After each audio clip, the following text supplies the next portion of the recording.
The Lord be with you. and with your spirit. A reading from the Holy Gospel according to Mark. Glory to you, O Lord. People were bringing children to Jesus that he might touch them, but the disciples rebuked them. When Jesus saw this, he became indignant and said to them, "Let the children come to me, do not prevent them, for the kingdom of God belongs to such as this. Amen, I say to you, whoever does not accept the kingdom of God like a child will not enter it." Then he embraced the children and blessed them, placing his hands on them. My dear friends, the Gospel of the Lord. Praise to you, Lord Jesus Christ. Please be seated. Sa ating pananampalataya, mga kapatid, malinaw na malinaw po na ang Diyos ay laging bukas para sa ating lahat. As manifested in today's Gospel, when He told His apostles to do not stop the children to come to Him, ay ito po ay parang sinasabi din sa ating lahat na ang Diyos ay laging bukas sa atin. Sabi ko nga po, malinaw na malinaw ito sa ating pananampalataya. Andyan lagi ang Diyos sa atin. Maging sino ka man, maging anuman meron tayo, kapag tayo lalapit sa Diyos, lagi siyang bukas. Kaya ang hamon nito ngayon ay isa lang naman ang kanyang hinihintay, kung tayo'y lalapit sa Kanya. Laging bukas ang Diyos sa atin.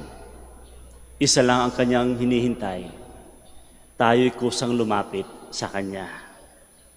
Nawa ang Ebanghelyo natin ngayon ay magbibigay sa atin ng isang matibay na pag-asa na kahit maging sino ka man, anumang meron tayo, lalong-lalo na sa mapanahon ng pagiging walang-wala, sa pagkakaroon ng pagiging mababang-mababa o kahit po sa mga pagkakataong tayo nagkakasala.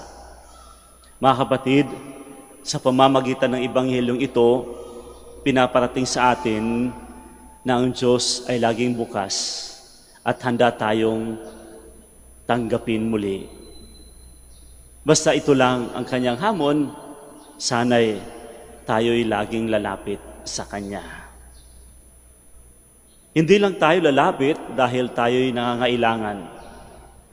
Bagkus, katuwang nito, lalapit tayo upang magpasalamat sa Kanya. Alam ko na narito tayo ngayon, lahat nandito, nagumising ng umaga, makiisa sa ating prosesyon, nakidasal sa rosaryo. Tayo'y nandito dahil tayo nagpapasalamat sa Kanya. Lumalapit tayo sa mahal na Ina. Kay Apo Bakit, dito sa Manawag, bahagi rin ito ang ating pagpapasalamat sa Kanya. Sapagkat sa pamamagitan ng ating pananampalataya, sinasabi nito na pag tayo'y dumudulog sa ating mahal na Ina, lahat ng ito'y dadalhin niya sa Kanyang anak na si Jesus. Pasasalamat sa mga biyayang ating natanggap.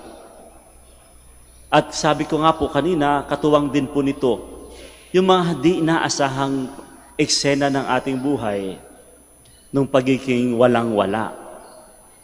Nandito rin tayo'y dumudulog sa mga pangangailangan, ramdam ng pagiging walang-wala.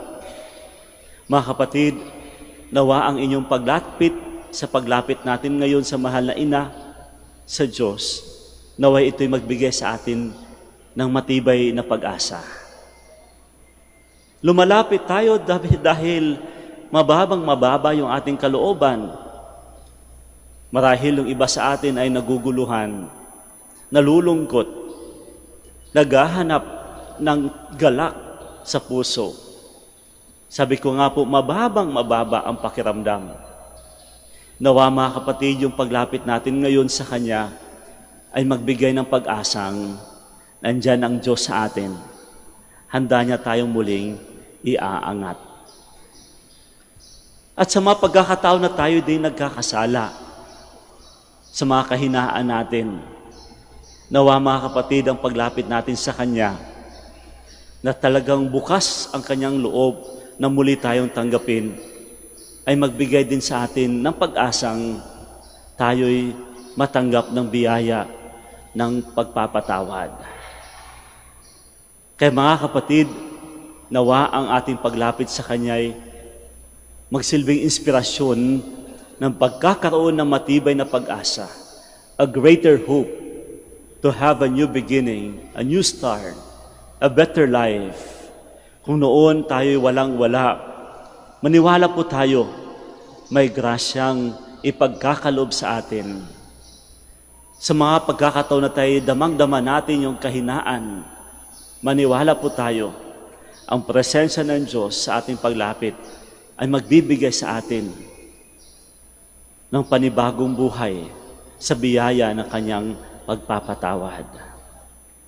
Sa bandang huli ng ating Ebanghelyo, sinasabi niya that whoever does not accept the kingdom of God like a child will not enter it.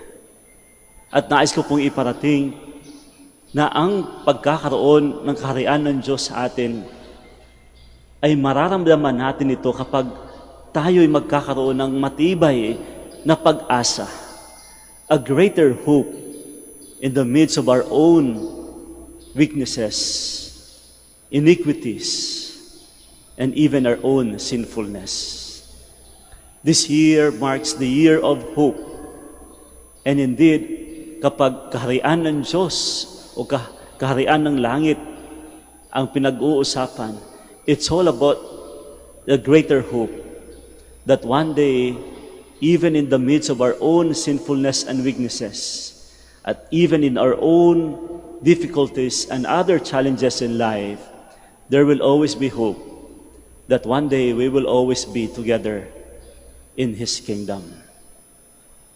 Ang katulad ng pagkakaroon ng childlike disposition, ano yun? Yung pagkakaroon ng pag-asa. Hindi bumibitaw kahit nawawala, minsan pabago-bago, pero kapag ang bata, alam niya na kahit kung nasaan ang kanyang ama at ina, kusang lalapit yan. It's having that kind of childlike disposition for us to have that always disposition of longing for the kingdom of God.